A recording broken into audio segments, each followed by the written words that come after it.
Hello, and a big welcome to all listeners, and a big welcome to Frannie Lebel. And it's so nice to have you here, and I'm so excited to hear about your life.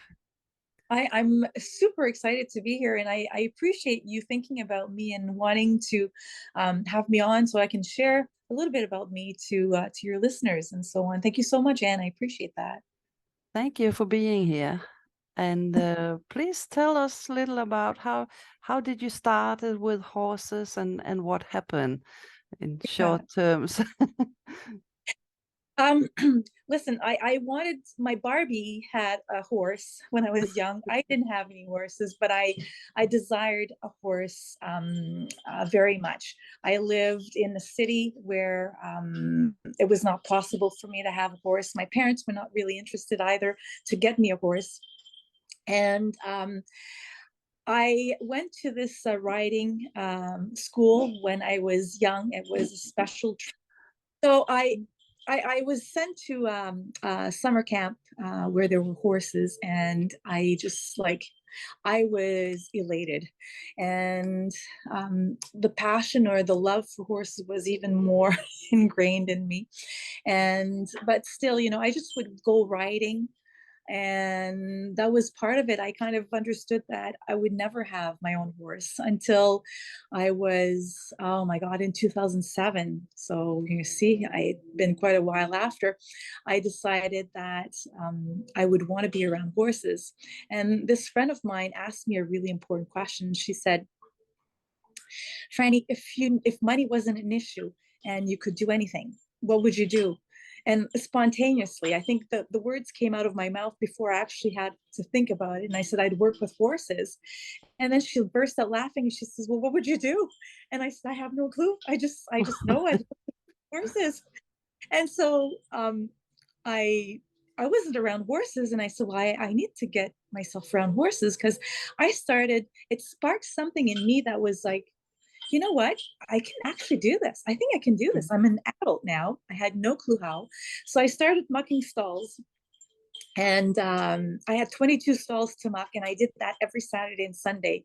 And I brought my daughter with me, and I loved it. Like, I spent my whole day at the barn there. I was not interested in going back home or anything like that. My daughter loved it. It was my best therapy, mucking stalls. And started writing again, but more in terms of uh, I had a purpose of writing. I wanted to jump and I wanted to learn all of these things instead of just trail riding for pleasure. And my daughter got into that. So it was a combined activity with us, and she loved it. And eventually I got my own horse. And from there, I always said I was seeking horses, but I learned later on throughout my life that they were seeking me. And every other horse that I got seemed to have been coming towards me or presenting itself where I had to consider taking them on. So at some point, I had 9 horses and I lost 2 this year. But yeah, that's kind of my story as to how I started, how it came about that I got my horses, and I'm working with horses today. Yes. I have my own place and so on. So yeah, it was I kind of manifested what I wanted, and the how was something that came up often. And for some reason, there was this little voice saying to me, it doesn't matter how. You don't have to figure out how. It'll just happen. Just believe it'll happen. And it did. Um, I never would have been able to imagine how it actually came. I wouldn't have been able to create that. So, what I've learned is that once you really want something, just believe it can happen and let go of the details of the how. And it will. You can manifest anything you want. If I did it, anybody can. Yes. It's fantastic. And now you're working with horses, and I know you're doing something very special. So please tell us about it. Um, Yeah. my puppy. Yes. Yeah. You told me we will have a puppy, and Oh, so it's not. funny. It's funny how it all started because as I didn't even have my horse yet, and I was trying to figure out how I could work with horses. So I was searching, and I came upon um, equine massage therapy. And I enrolled in a certification program, and I loved it, absolutely loved it. What I didn't love is working with horses in that capacity. And the reason being is that I was kind of just like a band-aid. And the owners were very competitive. Mm. So they were not all of them, but a lot of them were not focused on the wellness of their horse. It was more about fix them up quickly and let's get on with stuff, right? And this is where I got my first communication from a horse. And I'll always remember there was a racehorse, and I heard, "Help me, I don't want to be here." And I answered, "I can't help you. I don't own you." And then I thought, what did just happen? Like, I answered. Yeah. Did he? And I kept on thinking, did I imagine that?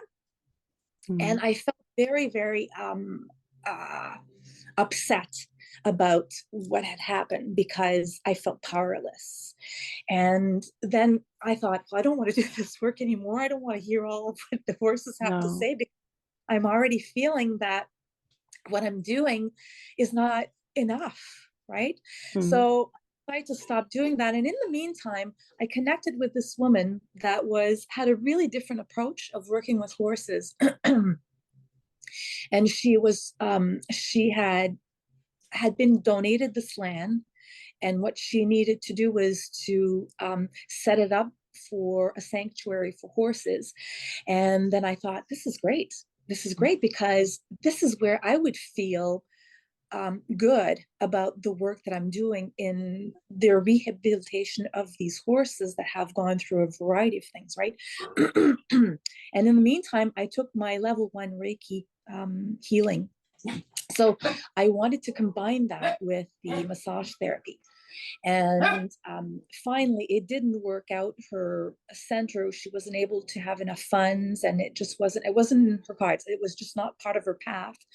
And but we continued working together. She was at university doing her doctorate degree, and had developed a program, an apprenticeship, to work with horses on an energetic level, in a therapeutic way, for people to, in a variety of capacities. Like, we're talking children, working with children, we're talking counseling for adults, couples. There's so many ways of working and partnering with these horses, that it's open. Yeah. So I enrolled in that apprenticeship, and I was mind blown by this. And I was doubting my capacity in connecting with them, in the sense that it's as if I didn't want to hear them anymore, Mm. as I didn't want to feel that I wasn't able to help them. But what I came to understand is that the ones that were going to be in my life were not necessarily needing me to save them, but they were going to save people. Yeah. So, uh, yeah, so the approach is really, it's not therapeutic writing or anything like that I do, although that's one way of doing it. But it really, and it's evolved over the years, because I created a program for the school, and it was originally created for at-risk youth, and I wanted them to learn about how to empower themselves, how to understand their leadership, how to have compassion, how to be team players, Yeah. how to all kind of social skills anyway. So, Mm. and I had created exercises with the horses that was to enhance that, or have them live these abilities and these capacities and the social skills that they have, And I always say that when you do it and when you're experiencing, it's a lot better than just being sitting somewhere and listening to someone telling you about these skills, right? So Absolutely. Yeah. I did that for a number of years with a variety of schools here. And my idea was really to change the educational system here in New Brunswick. And I had a really hard time to have anybody take me seriously or listen to me or understand the need for this. And so COVID arrived, and the schools were no longer coming over. And in the meantime, I was working with First Nations, Indigenous groups. They were coming here for some healing, and so I was dabbling into a variety of things. I was doing workshops as well over weekends, and I mostly had women, and it was for them to connect to their authentic selves, and to have these aha moments about who they are and about the life that their reality really. And it was absolutely amazing how each horse was automatically stepping into a role to bring a message. And at that time, I was not necessarily awesome or great at doing the work that I'm doing now. I've evolved. However, I knew I had all the knowledge and the education to be able to do it. But it took me all of that to really trust myself and believe what I was feeling and hearing and seeing. And so what it's turned into is I call myself horse witch, where I'm getting messages from the horses based on the energy that is present. And instead of working in a structured environment, I work very much at liberty now, because I kind of learned that the horses had been, they all had a purpose at some point. There was an expectance of them doing a certain job. And now I wanted to give them an opportunity to choose to participate or not based on what they felt energetically between the client and them. And so whenever I go, I never know what's going to happen. I have no structure. I completely trust in my herd and in my animal spirit guides and in the ancestors of the land here and in the universe doing its work energetically. And I'm always amazed. I'm still not, it's not as if it's like, well, I do say like, of course, but I'm still kind of like, wow, every time. And it's such a gift to be in that position of witnessing that stuff. And so the horses will, for some reason, I feel something, I hear something, not in words, but they're messages. I don't see anything, but it's all intuitive.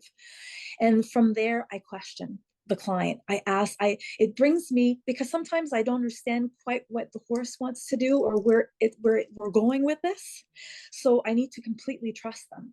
And then I ask questions. And then from the client opening up and sharing stuff, this is where I'm going, yes, I totally understand where this is going. Okay. Mm-hmm. And then we work from there, and we get to a point where there's some stuff that is very painful that resurfaces.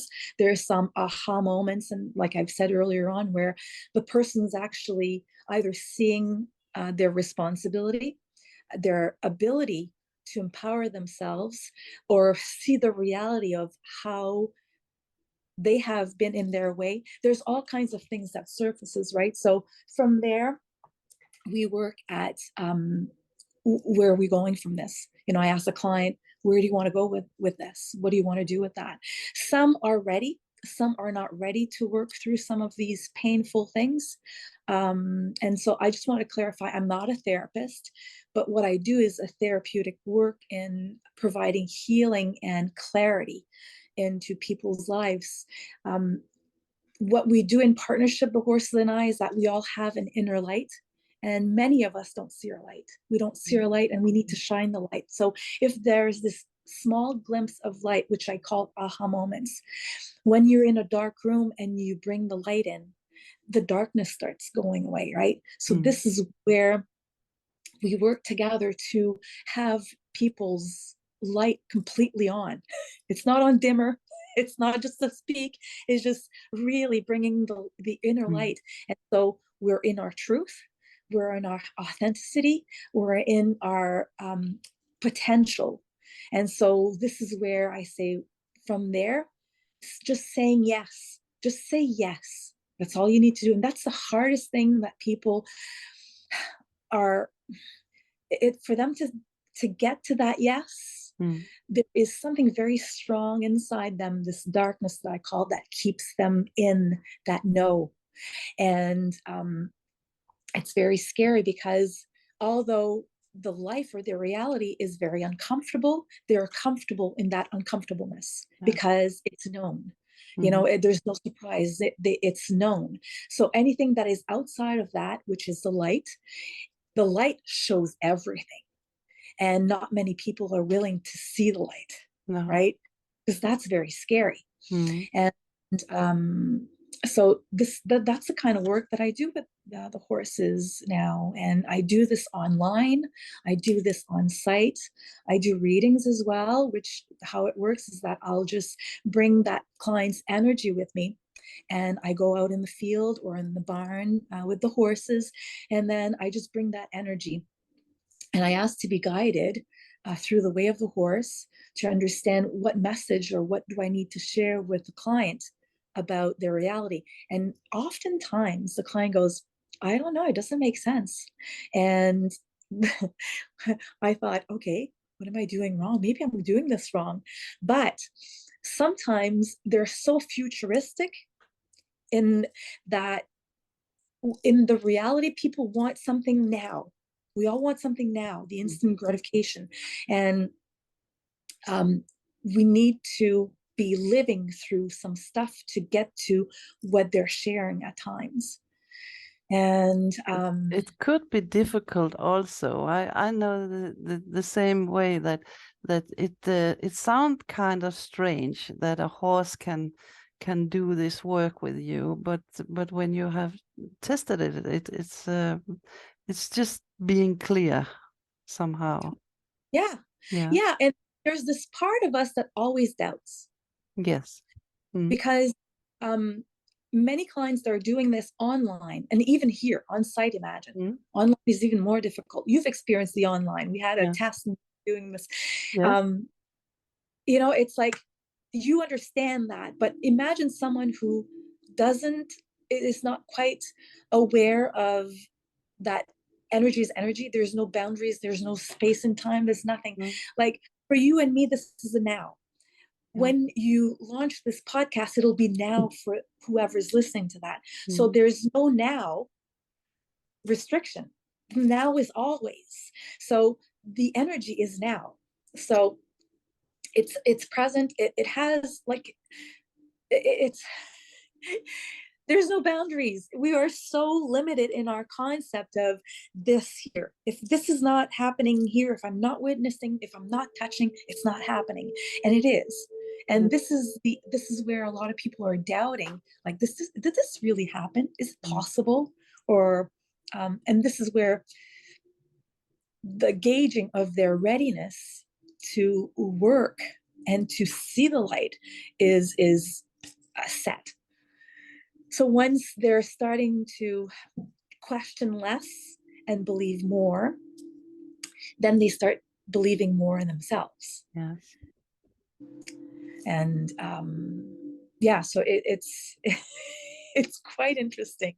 Yeah, and everything is difficult to understand. I think. I mean, we are sitting here online, and we can talk to each other. We are in two different countries. Why can't a horse and the horses is also energy? So it's somehow you can't explain it, but it's there. It's there, absolutely. Yeah. The how I can explain it is from people's experiences and going, oh my God, I can't believe this. This was just, you're right. and this is usually the response, like, there is no way I can prepare and orchestrate what happens. I'm not that smart. I'm not that creative. You know, what they do and what they bring out is like, how would you know that? Well, I didn't know. Like, I'm just going along to with what the horse is sending me. I'm questioning you, and this is what it's coming up because this is what's supposed to be happening, right? So, I work with intention, and sometimes I say, let's set an intention for our session. But um, I've seen people that were so focused on that intention alone.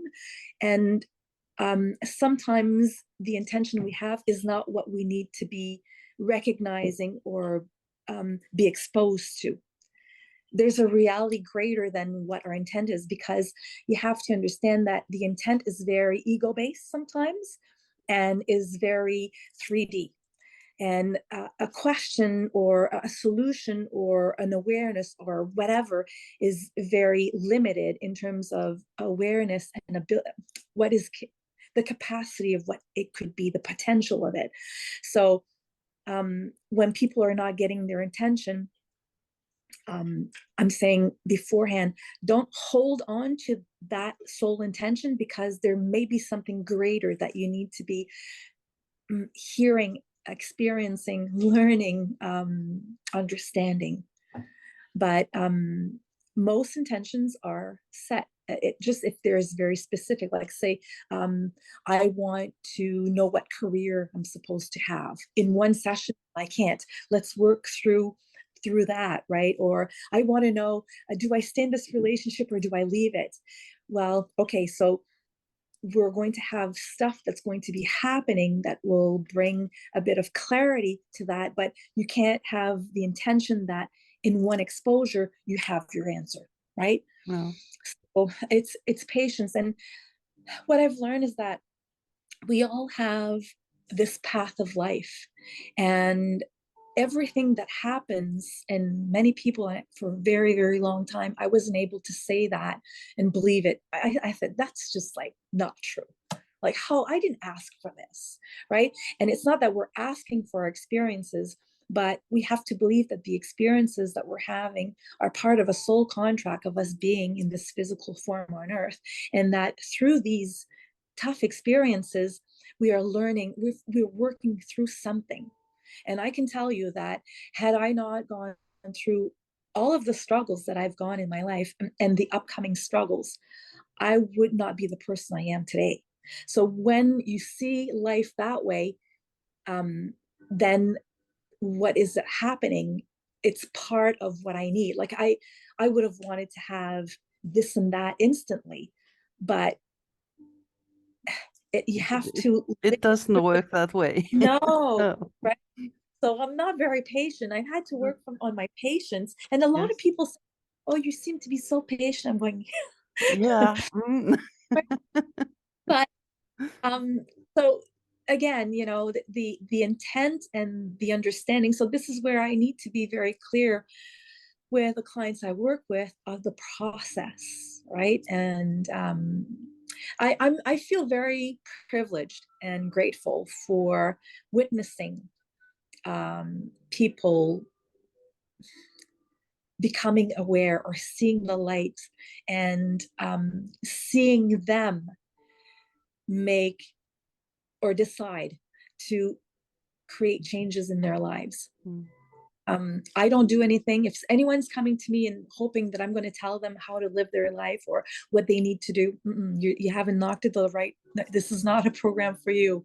I'm going to support you and guide you and coach you through your discovery process, but I'll never tell you what to do. The horses either. And the horses, I tell people, you can have time with them and tell them all your secrets. All your secrets, they'll never tell me. Well, that's right. Yeah. Yeah. And Yeah. it's so needed just in this time, as you mentioned, COVID. We are inside our houses, and we doesn't dare to meet other people, and everything is very dark in the moment, I think. So we really need that light and that energy to be ourselves again. Yeah. Yeah. We came here, we forgot who we were, Yeah. who we are, Yeah. right? Some of us, there are three different paths of life. So there's a path of life where you just go about your stuff and you're not looking or searching for anything. You're content or whatever. You're just, there's the path of you're going to be struggling all your life. That's a path that chosen at a soul level, a contract. And there's the other path where you're in that growth process and the processing and the healing and all that. And so, you know, I don't have people that are just smooth sailing. They've decided, you know, this, I just want a life that's just smooth sailing. It's just nothing spectacular, nothing great, but I don't have it's life is okay, right? You see that. The struggles are not that great. I work with the two types. The type that will always struggle, they'll never get out of it.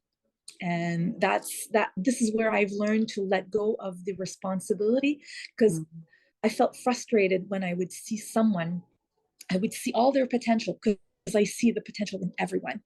So do the horses, but they don't, and they don't want to see it, and they want to keep on living that life. And I'm going, oh, I Yeah. know that full contract, and it's stronger. It's much bigger than me and my ability or anything at all. That it'd be anyone. That's their soul contract, and I totally respect that. But the people that give me the most gratitude in the work that I'm doing are the ones that want to work through their struggles. And yeah, it's pretty amazing. I'm feeling a lot of gratitude for that. And it's through my own challenges that I'm able to do what I'm doing now, because I'm learning, I'm coaching based on what I have learned in my life. And I Yes. had that awful of a life, but there are concepts of struggles that I truly understand. And when you're working with someone who understands, we don't all have the same stories, but there's an element of association that you can have, which is comforting, because then the other person knows that they're not alone. You know, that oftentimes you feel alone. You Yeah. feel, and you dare say anything because it's very embarrassing. You know, just yeah, yeah. There's a story I want to tell about a young boy that came to work here, and this is my top story. Yeah. Top story. We like to hear it.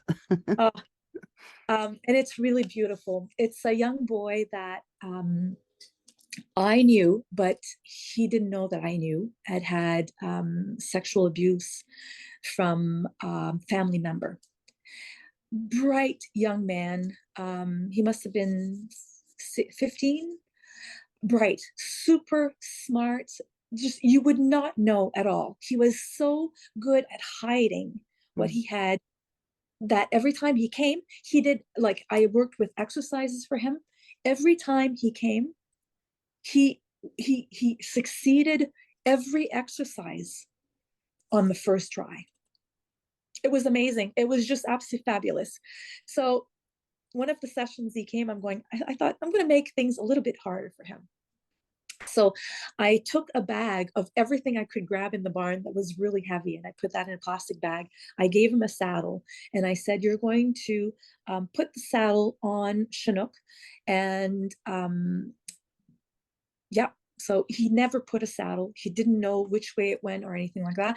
And I said, oh, sorry, you need to hold this bag with one hand. And so I said, okay, you can go now, do it.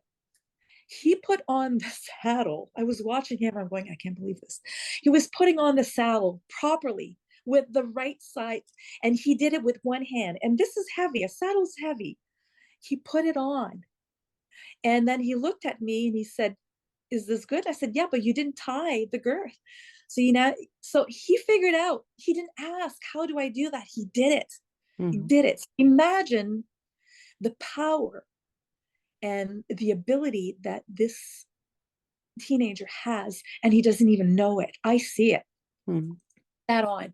And so after he was done, I said, so how was that? He says, well, it was difficult, but I think it was okay. Mm, I said, you did it so well. I'm really impressed. And you did it with one hand, and mm, you're holding on to this bag that is heavy in the meantime. So I said, now leave the bag. Let's go take off the saddle. And I want you to put the saddle back on, but you don't hold the bag. And he thought, okay, good. He put on that saddle, did it just like that. And I went back to him and I said, so how was that? He says, that was much easier. Yeah, that was much easier. I said, so what you're carrying in your heart is a lot of baggage. It's very heavy for you. And I said, imagine what life would be if you were able to just drop that bag. And he just swelled up. I did too. And I said, so you're going to go with Chinook and you're going to go tell him everything that you want to tell him. And I said, you're going to spill your beans. He won't tell me, don't worry. And he mm, smiled. And he spent probably like 20 minutes with the horse. And Chinook was grazing. Chinook got up and left. And I went to see him and I said, what happened? He said, well, I was done talking to him. And he never had to come back. The social worker said, we're done here. I don't know what he did. I said, I didn't do anything. But that's the power of, yeah, well, so you can imagine why I want to tell this story, because it is powerful. It's just beautiful. It was just beautiful to see that happen, to witness that. So when I say I'm grateful for witnessing amazing stuff, that's that's like top of the line. Yeah, yeah, yeah, it's fantastic. It can save lives. Yeah, really yeah, can. yeah. Yeah, that's a fantastic story, and I just love it. And if people want to get in touch with you, where can they find you?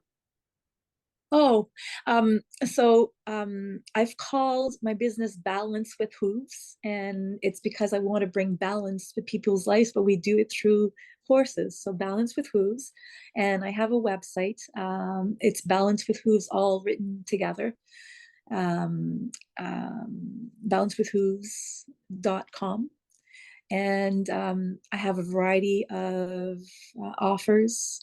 And for anyone that wants to work online, what I suggest we do that you book a clarity call. It's free. It's 30 minutes about, and then we have a discussion about, you know, what the work I do. You ask me questions, I ask you questions, and if you feel that you want to move into a session or a package, then I send you a questionnaire.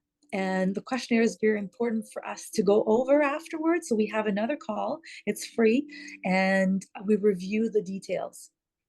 This is kind of a live document that we can both use to see the progress or the change from where you were at and to where you're going now. So it gives the client and me an ability to gauge, are we on track? Are we still on? Or do you want to change anything at all that you thought you want to work on, but now because of our sessions you've been exposed to something that is somewhat a little bit different from the original focus, and we adapt to that. So all programs again are not structured in a way that I have an agenda. I work at liberty organically with the horses, and I am in complete trust. So from that questionnaire we would identify what the client wants as a package, or and then we take it from there.